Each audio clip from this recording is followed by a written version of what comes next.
എൻ്റെ പേര് സജിത. ഞാൻ തൊടുപുഴ ഭാഗത്തു നിന്നാണ് വരുന്നത്.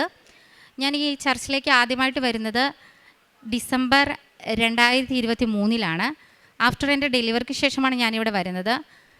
അപ്പോൾ ഞാൻ പ്രാർത്ഥിച്ചുകൊണ്ടിരുന്നത് എനിക്ക് ഒരു ഇംഗ്ലീഷ് കൺട്രിയിൽ എൻ്റെ ഫാമിലിയോടൊപ്പം തന്നെ പോകാൻ പറ്റണമേ എന്നാണ്. അങ്ങനെ ഞാൻ സൗദിക്ക് തിരിച്ചു പോയി. അതിനുശേഷം ഫെബ്രുവരിയിൽ യൂത്ത് മൊബിലിറ്റി സ്കീം വിസ എന്ന് പറയുന്ന ഒരു UK വിസ, അത് ഞാൻ ആദ്യമായിട്ട് കേൾക്കുന്നതാണ്. എൻ്റെ ആങ്ങളെയാണ് എന്നോട് പറയുന്നത്, നീ ഒന്ന് അപ്ലൈ ചെയ്യുക, കിട്ടുവാണെങ്കിൽ കിട്ടട്ടെ. കാരണം അത് നമുക്കറിയാം, അതൊരു ലോട്ടറി വിസയാണ്. അതങ്ങനെ കിട്ടാൻ ഭയങ്കര പാടാണ്. ഞാൻ അന്വേഷിച്ചപ്പോൾ 3 ലക്ഷത്തിൽ കൂടുതൽ പേര് ആ വിസയ്ക്ക് വേണ്ടി അപ്ലൈ ചെയ്തിട്ടുണ്ട്. അങ്ങനെ മനസ്സോടുകൂടി കാരണം എനിക്ക് UK കൺട്രിയിലേക്ക് പോകണ്ട, എനിക്കവിടെ ഇഷ്ടമല്ല. അപ്പോൾ മനസ്സോടുകൂടി ഞാൻ എൻ്റെ കുഞ്ഞുനാത്തുവിനോട് പറഞ്ഞു, അപ്ലൈ ചെയ്യുക, കിട്ടുവാണെങ്കിൽ കിട്ടട്ടെ എന്ന്. എന്താണെന്നറിയില്ല, ഒരാഴ്ച കൊണ്ട് വരേണ്ട റിസൾട്ട് വെറും 2 ദിവസം കൊണ്ട് വന്നു. എന്നിട്ട് ഞാൻ ആ വിസയിൽ പറയുന്നുണ്ട്, എനിക്കൊരു ബേബിയുണ്ട്, ബേബി ഉള്ളവർക്ക് ഒരു കാരണവശാലും നമുക്ക് പോകാൻ സാധിക്കില്ല, കാരണം വിസ റിജക്ഷൻ വരുമെന്ന്. അപ്പോൾ എന്തായാലും കിട്ടിയതല്ലേ. ഞാൻ OET 3 പ്രാവശ്യം എഴുതിയ ഒരാളാണ്, IELTS 1 പ്രാവശ്യം എഴുതി, കിട്ടിയില്ല. അപ്പോൾ എൻ്റെ ആങ്ങളെ പറഞ്ഞു, ഇതായിരിക്കും ദൈവത്തിൻ്റെ കൃപ, എന്തായാലും നീ ഒന്ന് പോകാൻ പറഞ്ഞു. അങ്ങനെ വിസയ്ക്ക് പോയി. അപ്പോൾ എൻ്റെ മാതാവിനോട് ഞാൻ പറഞ്ഞു, എനിക്കിത് കിട്ടുവാണെങ്കിൽ ഞാൻ ഇവിടെ വന്ന് ഉടമ്പടി എടുത്തോളാം എന്ന് പറഞ്ഞു. അതിൻ്റെ ഭാഗമായി എനിക്ക് വിസ കിട്ടി. വെറും 2 ആഴ്ച കൊണ്ട് വരേണ്ട വിസ വെറും 1 ദിവസം കൊണ്ട് എനിക്ക് വന്നു. അതിനുശേഷം ഞാൻ ഇവിടെ ആദ്യമായി ഉടമ്പടി എടുത്തത് 7/6/2024 നമ്മളിവിടെ വന്ന് കരഞ്ഞെന്ത് പ്രാർത്ഥിച്ചാലും നമ്മുടെ മാതാവ് തരുമെന്നുള്ളതിന് ഏറ്റവും വലിയ ഉദാഹരണമാണ് ഞാൻ. എനിക്ക് തന്ന കൃപയ്ക്ക് എൻ്റെ മാതാവിനോടും എൻ്റെ ഈശോപ്പച്ചനോടും ഞാൻ 1000 നന്ദി പറയുന്നു. അതിനുശേഷം ഞാൻ UKക്ക് ചെന്നു. 21-ാം ദിവസം എനിക്ക് 3 ഇൻ്റർവ്യൂസ് ഞാൻ അറ്റൻഡ് ചെയ്തു. അതിൽ 2 കിട്ടി. 1 ഡ്രൈവിംഗ് ലൈസൻസ് ഇല്ല എന്ന് പറഞ്ഞ് എനിക്ക് കിട്ടിയില്ല. അതിൽ 1 സെലക്ട് ചെയ്തു. ഞാൻ കെയർ ഹോമിൽ കെയറായിട്ട് വർക്ക് ചെയ്തു. പക്ഷേ ഞാൻ ഉടമ്പടിയിലായിരുന്നു.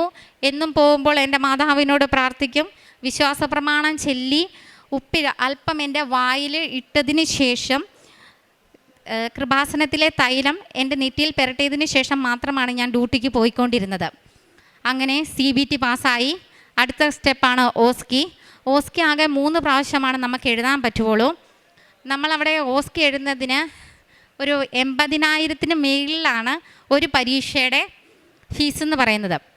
അപ്പം ഞാൻ എന്നും നൈറ്റ് ഡ്യൂട്ടി ചെയ്യുന്ന ഒരാളാണ്. അപ്പം നൈറ്റ് കഴിഞ്ഞിട്ട് വന്നിരുന്ന് മാതാവിനോട് പ്രാർത്ഥിച്ചതിന് ശേഷം എന്നും ഇത് പഠിക്കുമായിരുന്നു. അപ്പോൾ എനിക്കൊരു കോൺഫിഡൻസ് ആയി, എന്തായാലും ഇത് കിട്ടും, നന്നായി പഠിക്കുന്നുണ്ടല്ലോ, അപ്പോൾ കിട്ടുമെന്ന്. പക്ഷേ എക്സാം ഹാളിൽ കയറുന്നതിന് മുമ്പ് എല്ലാവരും പറഞ്ഞു, 9-ാം നമ്പർ റൂം കിട്ടുന്ന ആളാരാണോ അവർ ഫെയിലാകുമെന്ന്, ഏതെങ്കിലും ഒരെണ്ണത്തിന് ഫെയിലാകും. അതവിടെ എഴുതിയിട്ടുള്ള എല്ലാവരും അങ്ങനെ തന്നെയാണ് പറഞ്ഞത്. അങ്ങനെ ചെന്നു. എൻ്റെ കയ്യിൽ പോകുന്നതിന് മുമ്പ് വിശ്വാസ പ്രമാണം ചൊല്ലി ഉപ്പ് എൻ്റെ പോക്കറ്റിലും അതുപോലെ തന്നെ തൈലം എൻ്റെ നെറ്റിയിലും പുരട്ടി ഞാൻ ചെന്നു. കറക്റ്റ് ലോട്ടറി അടിച്ച പോലെ തന്നെ എനിക്ക് 9-ാം നമ്പറാണ് കിട്ടിയത്. അത് കഴിഞ്ഞപ്പോഴത്തേനും ഞാൻ മനസ്സുകൊണ്ട് ഓക്കെ, ഒരു വിഷയം പോകുമെന്ന് ഉറപ്പായി. ചെന്നിരുന്നു കഴിഞ്ഞിട്ടും എന്നാലും എൻ്റെ കയ്യിൽ ഈ മാല ഞാൻ എപ്പോഴും കയ്യിൽ, അച്ഛൻ പറഞ്ഞ പോലെ കഴുത്തിലിടുന്ന ആഭരണവും കയ്യിൽ അലങ്കാരം എന്ന് പറഞ്ഞ പോലെ എനിക്കിത് കയ്യിലിങ്ങനെ പിടിച്ചുകൊണ്ട് ഞാൻ ചെന്നു. സാധാരണ അവരാരെയും ഒന്നും കയറ്റുന്നതല്ല. എന്നോട് പറഞ്ഞു, കയറിക്കോ, കുഴപ്പമൊന്നുമില്ല, കയറി പോന്നോളാൻ പറഞ്ഞു. ഞാൻ പോകുന്നതിന് മുമ്പ് തന്നെ വിശ്വാസ പ്രമാണം ചൊല്ലി അവിടെ ഇച്ചിരി ഉപ്പിട്ടായിരുന്നു. ചെന്നു കഴിഞ്ഞ് എല്ലാവരുടെയും എക്സാമിനർ ഭയങ്കര ചിരിയും കളിയും. എനിക്ക് കിട്ടിയ ആ മാഡമാണെങ്കിൽ ഒന്നും പറയുന്നില്ല, ചിരിക്കുന്നില്ല, മോഹമെല്ലാം ഭയങ്കര വീർപ്പിച്ച് കെട്ടി. അപ്പോൾ ഉറപ്പായി തോറ്റു പോകും. അങ്ങനെ എക്സാം നടന്നുകൊണ്ടിരിക്കുകയാണ്. അതിൻ്റെ ഇടയ്ക്ക് മെഡിക്കേഷൻ എന്ന് പറഞ്ഞ ഒരു ഇതുണ്ട്. അത് വന്ന സമയത്ത് ആക്ച്വൽ വാല്യൂ എന്ന് പറയുന്നത് 1.9 ml ആണ്. ഞാൻ കറക്റ്റായിട്ടാണ് എടുത്തത്. കറക്റ്റ് സമയത്ത് എൻ്റെ നീഡിൽ കയറുന്നില്ല. അപ്പം ഞാൻ പ്രസ് ചെയ്തു, ആ മെഡിസിൻ പോയി 1.6 ആയി. അവർ ആദ്യം കണ്ണാടി വെച്ച് നോക്കി, അതിനുശേഷം കണ്ണാടി മാറ്റി നോക്കി. അപ്പോൾ ഉറപ്പിച്ചു ഫെയില്. അപ്പോൾ അങ്ങനെ എക്സാം റിസൾട്ട് എല്ലാം എക്സാം കഴിഞ്ഞു വന്നു, വീട്ടിലിരിക്കുകയാണ്. ആ സമയത്ത് ഞാൻ മാതാവിനോട് ഒത്തിരി പ്രാവശ്യം, എൻ്റെ മാതാവേ എനിക്ക് ഇന്ന് രണ്ടാമത് എഴുതാൻ വരല്ലേ, ആ അവസരം എനിക്ക് വരരുതെന്ന് പറഞ്ഞു. അതുപോലെ തന്നെ ബൈബിൾ വായിച്ചുകൊണ്ടിരുന്നു. പിറ്റേ ദിവസം റിസൾട്ട് വരേണ്ടതാണ്. ഈ റിസൾട്ട് 12 മണിക്ക് മുമ്പ് വരുവാണെങ്കിൽ നമ്മളെല്ലാം വിഷയം കിട്ടി, 12 മണിക്ക് ശേഷമാണെങ്കിൽ നമ്മൾ ഫെയിലായി. പക്ഷേ ദൈവകൃപയാൽ എനിക്കന്ന് റിസൾട്ട് വന്നേയില്ല. അപ്പം ഞാൻ മനസ്സിലുറപ്പിച്ചു, ഓക്കെ മൊത്തം തോറ്റു, അതുകൊണ്ടായിരിക്കുമെന്ന്. പക്ഷേ രാവിലെ എഴുന്നേറ്റ് പതിവ് പോലെ തന്നെ 5:30 എഴുന്നേറ്റ് പ്രാർത്ഥനകളെല്ലാം കഴിഞ്ഞ് കറക്റ്റ് ഒരു 9 മണിയായപ്പോൾ ചുമ്മാ ഫോണിൽ നോക്കിയപ്പോഴത്തേനും ഞാനത് ഫുൾ പാസ്സായി. അവരെന്നോട് ഒന്നും പറഞ്ഞില്ല, ജസ്റ്റ് ഇങ്ങനെ മാത്രം പറഞ്ഞു, ഞാൻ ചോദിച്ചതിന് നീ ആൻസർ തന്നു, അതുകൊണ്ട് നിന്നെ ഫുൾ പാസ്സാക്കി എന്ന് പറഞ്ഞു. അതിനുശേഷം എനിക്ക് ഇൻ്റർവ്യൂ ഉണ്ടായിരുന്നു, ഒരു NHSൻ്റെ ഇൻ്റർവ്യൂ വന്നു. അപ്പോൾ ആദ്യത്തെ ഇൻ്റർവ്യൂവിന് ഞാൻ ചെന്നു. അപ്പോൾ അവർ ഇപ്പോൾ UK നിയമം അനുസരിച്ച് COS എന്ന് പറയുന്ന സംഭവം കിട്ടാൻ ഭയങ്കര പാടാണ്, കാരണം അവർ കൊടുക്കുന്നില്ല. അപ്പോൾ NHSൻ്റെ ഇൻ്റർവ്യൂ കിട്ടി. എൻ്റെ ഇൻ്റർവ്യൂ കിട്ടുന്നതിന് മുമ്പ് തന്നെ എപ്പോൾ ഞാൻ പോയാലും വിശ്വാസ പ്രമാണം ചൊല്ലി എൻ്റെ കയ്യിൽ ഇച്ചിരി ഉപ്പ് കാണും. അപ്പോൾ എന്നെ ഇൻ്റർവ്യൂവിന് വിളിച്ചുകൊണ്ട് പോയ സമയത്ത് ചിരിച്ച് വളരെ കൂളായി എന്നെ കൊണ്ടുപോയി. അവരെന്നോട് ഇത്രയും മാത്രം പറഞ്ഞു, ഞങ്ങൾ നിൻ്റെ ഉത്തരത്തിലെല്ലാം സംതൃപ്തരാണ്, അതുകൊണ്ട് നമുക്ക് പിന്നെ ഒന്നും കൂടെ കാണാമെന്ന് പറഞ്ഞു വിട്ടു.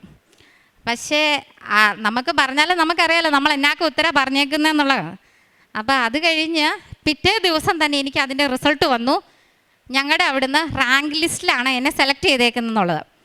അതെല്ലാം കഴിഞ്ഞു. എൻ്റെ മെഡിക്കലായി, എല്ലാം വളരെ സ്മൂത്തായിട്ട് നടക്കുമായിരുന്നു. മെഡിക്കലിൻ്റെ കഴിഞ്ഞതിന് ശേഷം ഞാൻ എൻ്റെ ഹസ്ബൻഡിനോട് ഓൾറെഡി പുള്ളിയോട് പറഞ്ഞു, ജോലി നിർത്തി നാട്ടിൽ പോരെ, ഉടനെ തന്നെ നമുക്ക് പോകാറാവുമെന്ന്. പക്ഷേ എനിക്ക് മെഡിക്കൽ കഴിഞ്ഞ ഉടനെ തന്നെ എൻ്റെ പ്രോസസ്സിങ് ഡിലേ ആയി. അവർക്ക് റീസൺ അയച്ച് ചോദിച്ചപ്പോൾ പറഞ്ഞത് ഞങ്ങൾക്കിപ്പോൾ COS തരാൻ പറ്റില്ല എന്നാണ്, കാരണം നിങ്ങളുടെ വിസ ജൂലൈ 30 വരെ ഉണ്ട്, അതിനുശേഷം മാത്രമേ ഞങ്ങൾക്ക് തരാൻ പറ്റുള്ളൂ എന്ന് പറഞ്ഞു. പക്ഷേ മാതാവിനോടുള്ള സ്ഥിരമായ പ്രാർത്ഥന കൊണ്ടും അതുപോലെ തന്നെ ഞാൻ അപ്പോൾ കൂടുതലായിട്ട് ബൈബിൾ വായിക്കാൻ തുടങ്ങിയായിരുന്നു. അപ്പോൾ ഓൾറെഡി ഞാൻ വായിച്ച് തീർത്താണ്, പക്ഷെ എന്നാലും ഒന്നും കൂടി ഇരുന്ന് വായിക്കുമായിരുന്നു. പിന്നെ മാതാവിൻ്റെ വിശ്വാസ പ്രമാണം ചെല്ലും. അതുപോലെ തന്നെ അപ്പോൾ ഹോസ്പിറ്റലിലും ഞാൻ റെൻറ്റിനെടുത്ത ഹൗസും ഒരേ സ്ഥലത്താണ്. അപ്പോൾ ആ പോകുന്ന വഴിക്ക് ഞാനാണെങ്കിൽ ഇച്ചിരി ഉപ്പ് അവിടെ വിശ്വാസ പ്രമാണം ചൊല്ലി അവിടെ കൊണ്ടിട്ടു. അതിൻ്റെ ഫലമായി പിറ്റേ ദിവസം തന്നെ, കാരണം ജൂലൈ 30 വിസ തരുമെന്ന് പറഞ്ഞവർ പിറ്റേ ദിവസം തന്നെ എനിക്ക് മെയിൽ അയച്ചു, നിങ്ങൾക്ക് അപ്രൂവൽ വന്നിട്ടുണ്ട്, അതുകൊണ്ട് COSൻ്റെ റിക്വസ്റ്റ് ഫോം ഞാൻ സെൻഡ് ചെയ്യാമെന്ന്. അങ്ങനെ സെൻഡ് ചെയ്തു. മാതാവിനോട് പ്രാർത്ഥിച്ച് ഉപ്പിട്ടതിന് ശേഷം അത് ഞാൻ തിരിച്ചയച്ചു. അതിൻ്റെ ഫലമായി ഇപ്പം അങ്ങനെ 5 കൊല്ലത്തേക്ക് നമുക്ക് വിസ കിട്ടില്ല, എനിക്ക് കറക്റ്റ് 5 കൊല്ലത്തേക്കുള്ള വിസയാണ് കിട്ടിയത്. അതിനുശേഷം ഇപ്പം എൻ്റെ കൊച്ചിനെയും ഹസ്ബൻഡിനെയും കൊണ്ടുപോകാനുള്ള വിസ റെഡിയായി. പിന്നെ അതുപോലെ തന്നെ ഞങ്ങൾക്ക് കുറച്ച് കടങ്ങളും ബാധ്യതകളും ഉണ്ടായിരുന്നു. ദൈവകൃപയാൽ മാതാവിൻ്റെ അനുഗ്രഹത്താൽ അതെല്ലാം പൂർണ്ണമായി. അതുപോലെ തന്നെ കാരുണ്യ പ്രവർത്തികളായിട്ട് എനിക്ക് ചെയ്യാൻ പറ്റിയത് പത്രം മറ്റുള്ളവരുടെ കയ്യിൽ ഏൽപ്പിക്കാനും, മാതാവിൽ വിശ്വാസമില്ലാത്ത ഒത്തിരി പേരുണ്ടല്ലോ, അവരെക്കുറിച്ച് മാതാവിനെ കൂടുതൽ പറയാനും കൃപാസനത്തെക്കുറിച്ച് കൂടുതൽ പറഞ്ഞ് മനസ്സിലാക്കാനുമുള്ള ഒരു അനുഗ്രഹം ദൈവം തന്നു.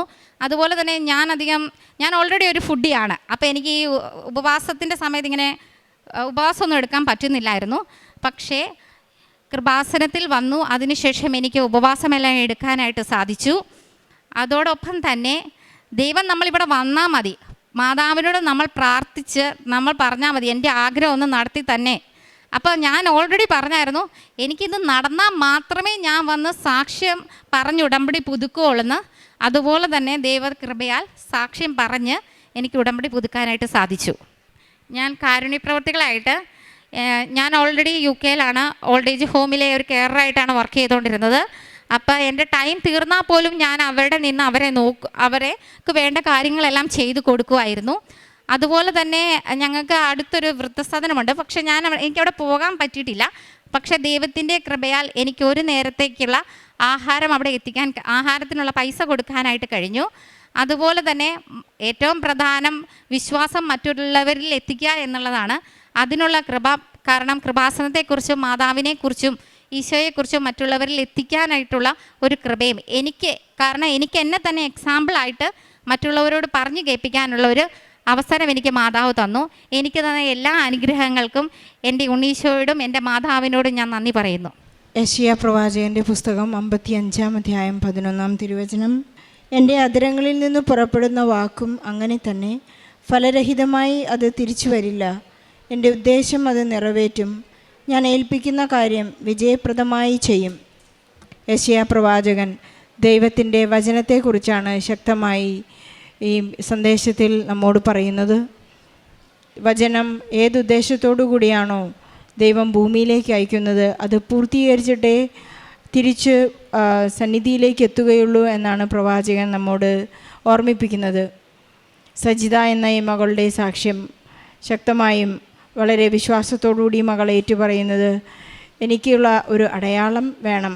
ദൈവം എന്നെ സ്നേഹിക്കുന്നു, പരിശുദ്ധ അമ്മയുടെ ആ സംഗതി എന്നോട് കൂടെയുണ്ട് എന്ന പരിശുദ്ധ അമ്മ ഒരു സഞ്ചാരി മാതാവാണ് എന്നുള്ളൊരു ഉറപ്പ് എനിക്ക് തരണം എന്ന് പറഞ്ഞാണ് ഇവിടെ വന്ന് പ്രാർത്ഥിച്ചത്.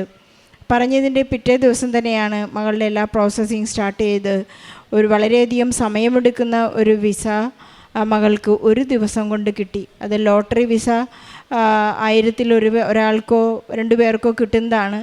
അതും ഒരു മെറിറ്റില്ല ഈ മകൾക്ക്. നമുക്കറിയാവുന്നതുപോലെ ഉടമ്പടി സാക്ഷ്യങ്ങൾ ഏറ്റുപറയുമ്പോൾ, ഉടമ്പടിയിലെ പ്രാർത്ഥനാ പദ്ധതിയിലേക്ക് നാം കടന്നു വരുമ്പോൾ ഉടൻ പരിഹാരം നൽകുന്നത് നമ്മുടെ യാതൊരു മെറിറ്റുകളുമല്ല. കാരണം സജിതയ്ക്ക് ഒരു കുഞ്ഞുവാവയുണ്ട്. ആ ഒരു ബേബി ഉള്ളത് കൊണ്ട് തന്നെ അവൾക്ക് ഒട്ടും തന്നെ മെറിറ്റില്ല. ആ മെറിറ്റ് ഇല്ലാതിരിക്കെ തന്നെ ആ ഗവൺമെൻറ് ഈ മകളെ ഏറ്റെടുത്ത് വിസ നൽകുന്ന ഒരു വലിയ അത്ഭുത സാക്ഷ്യമാണിത്. ഒരു ദിവസം കൊണ്ടൊരു വിസ കിട്ടാമെന്നുണ്ടെങ്കിൽ 21-ാം ദിവസം അവിടെ എത്തിയതിന് ശേഷം 21-ാം ദിവസം തന്നെ ഈ മകൾക്ക് ഇൻ്റർവ്യൂവിനുള്ള 3 ഇൻ്റർവ്യൂ കോൾ വന്നു. അത് തന്നെയായാലും വളരെ പരിശുദ്ധ അമ്മയുടെ സാമീപ്യം നൽകിക്കൊണ്ട് നേർച്ച വസ്തുക്കൾ ഉപയോഗിച്ചുകൊണ്ട് അങ്ങോട്ട് കയറി പ്രാർത്ഥിക്കുകയും സംസാരിക്കാനുള്ള കൃപ ലഭിക്കുകയും തൻ്റെ ഉടമ്പടി ജീവിതം വളരെ ശക്തമായി മുന്നോട്ട് കൊണ്ടുപോകാനുള്ള കൃപയുമാണ് പരിശുദ്ധ അമ്മ ഈശോയിൽ നിന്ന് മകൾക്ക് ലഭിച്ചിട്ടുള്ളത്. നമുക്കറിയാവുന്നതുപോലെ വിശ്വസിക്കുന്നവരുടെ കൂടെ ഇൻവെസ്റ്റ്മെൻറ്റിന് തയ്യാറായിട്ടുള്ള ഒരു അനോയിൻറ്റിങ് ലെവൽ നമുക്കുണ്ടാകും.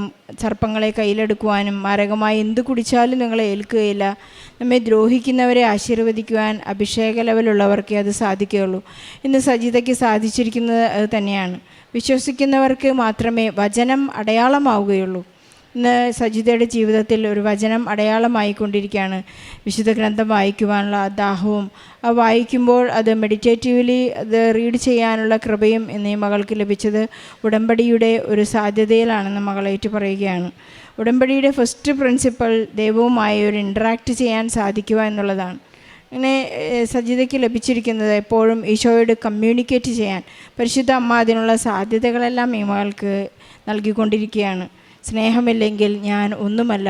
ഈ മകൾ പറയുകയുണ്ട്, എൻ്റെ കാരുണ്യ പ്രവൃത്തികൾ അങ്ങനെയാണ്. എൻ്റെ സമയം കഴിഞ്ഞാൽ എൻ്റെ സാലറി അനുസരിച്ച് എനിക്ക് അവിടെ നിന്ന് പോകാം. പക്ഷേ അത് ഈശോയെയാണ് സേവിക്കുന്നത്, സ്നേഹിക്കുന്നത് എന്ന് മനസ്സിലാകുന്നതുകൊണ്ട്, ക്രിസ്തു എന്നിൽ ജീവിക്കുന്നതുകൊണ്ട് വളരെ ശക്തമായി മറ്റുള്ളവരെ സ്നേഹിക്കുവാനും ഈശോയെ ലോകത്തിന് കൊടുക്കുവാനൊക്കെയുള്ള വലിയ കൃപ ഞാനല്ല, ക്രിസ്തു എന്നിൽ ജീവിക്കുന്നു എന്ന് പറഞ്ഞുകൊണ്ടാണ് തൻ്റെ ഉടമ്പടി ജീവിക്കുന്നത്. സജിതയ്ക്ക് ലഭിച്ച എല്ലാ അനുഗ്രഹങ്ങൾക്കും ഈശോയ്ക്കും പരിശുദ്ധ അമ്മയ്ക്കും നന്ദി പറയുന്നതോടൊപ്പം ഇതുപോലെ പ്രവാസികളായി കഴിയുന്ന മക്കളുടെ എല്ലാ വിഷമങ്ങളെയും ബുദ്ധിമുട്ടുകളെയും സമർപ്പിച്ച് പ്രാർത്ഥിക്കാം. അതുപോലെ തന്നെ വിസ പ്രോസസ്സിങ് തടസ്സപ്പെട്ടിരിക്കുന്നവരെ, വിദേശത്തേക്ക് പോകാൻ ആഗ്രഹിച്ചിരിക്കുന്നവരെ എല്ലാവരുടെയും നിയോഗങ്ങളെ ഈ സാക്ഷ്യത്തോട് ചേർത്ത് വെച്ച് ഈശോയ്ക്കും പരിശുദ്ധ അമ്മയ്ക്കും നല്ലൊരു കയ്യടി നൽകി ഈ സാക്ഷ്യം നമുക്ക് സമർപ്പിക്കാം. അത്യപൂർവ ദൈവാനുഭവങ്ങൾ ഇനി നിങ്ങൾക്കും സ്വന്തം. ഈ യൂട്യൂബ് ചാനൽ ഇതുവരെ സബ്സ്ക്രൈബ് ചെയ്തിട്ടില്ലെങ്കിൽ ഇപ്പോൾ തന്നെ സബ്സ്ക്രൈബ് ചെയ്യുക. ഈ വീഡിയോ ഇപ്പോൾ തന്നെ നിങ്ങളുടെ സുഹൃത്തുക്കൾക്ക് ഷെയർ ചെയ്തുകൊണ്ട് കർത്താവിൻ്റെ പ്രേക്ഷിതരാകുക.